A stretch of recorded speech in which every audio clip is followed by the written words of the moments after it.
এই মস্তিষ্ক রয়েছে না, এই মস্তিষ্কর দাম গবেষকরা জানাচ্ছে, যদি বিজ্ঞানীরা জানাচ্ছে যদি বানানো যেত তাহলে ৫,০০০ কোটি টাকা লাগতো এই মস্তিষ্ক বানাতে। তবে এত সুন্দর হতো না।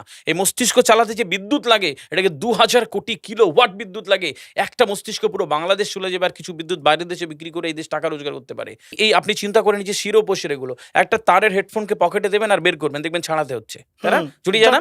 এই পুরো শরীরের মধ্যে এরকম জড়ানো পেছনে যত শিরা আছে না, এই শিরাগুলোকে বলা হয় খুলে খুলে রাখা হলে ১১ একর জমি লাগতো, 11 একর জমি লাগতো।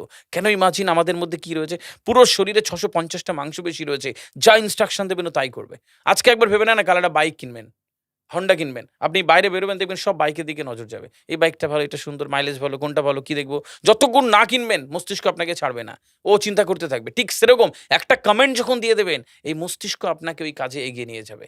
পৃথিবীতে মানুষ না বেসিক নিডসগুলো ফ্রি পেয়ে গেছে। ভাবুন তো একবার, পৃথিবীর সবচেয়ে লাক্সারিয়াস ড্রিঙ্কের নাম জানেন? পৃথিবীর সবচেয়ে লাক্সারিয়াস ড্রিঙ্কের নাম হচ্ছে পানি। পানি, জল। জল। যদি ৫,০০০ টাকা লিটার কিনতে হতো তাহলে মানবজাতি কয়দিন বাঁচতো? ফাইন। তো পৃথিবীর পানিকে ফ্রি করে দেওয়া হয়েছে। অক্সিজেন, একটি গবেষণা জানায় সারাদিনে একটা মানুষ যত অক্সিজেন নেয় এটি টাকা দিয়ে কিনতে হতো তাহলে ৩.৫ লক্ষ টাকা লাগতো একদিনের। শুধু রাত হয় বলে আপনাকে কত টাকা ইলেকট্রিসিটি বিল দিতে হয়, তাই না? ফ্রি পেয়েছি। আমরা সারাদিনে যতবার অক্সিজেন নিই, শ্বাসটা নিই, ১৭,৬০০ নবার থেকে ২৩,৬০৮ বার।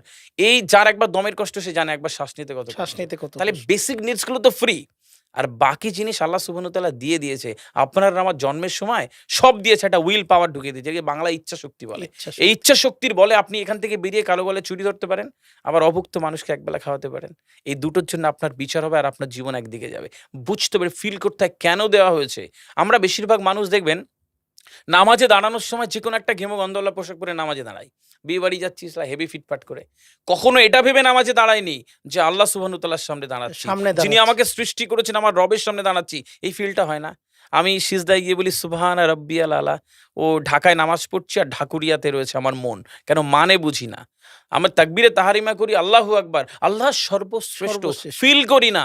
যখনই না ফিল করবেন তখন অনুভূতি আসবে না।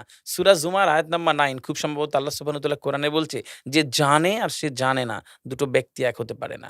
সুতরাং বুঝতে হবে। হাদিস শরীফে আমরা সবসময় পড়ি না যে শহীদের রক্তের তুলনায় জ্ঞানীর কলমের কালি অনেক বেশি মূল্যবান? কেন বলেছে? ফিল করতে হয়। এই ফিল যখন কেউ করবে তখন তার জীবনটা বদলে যাবে।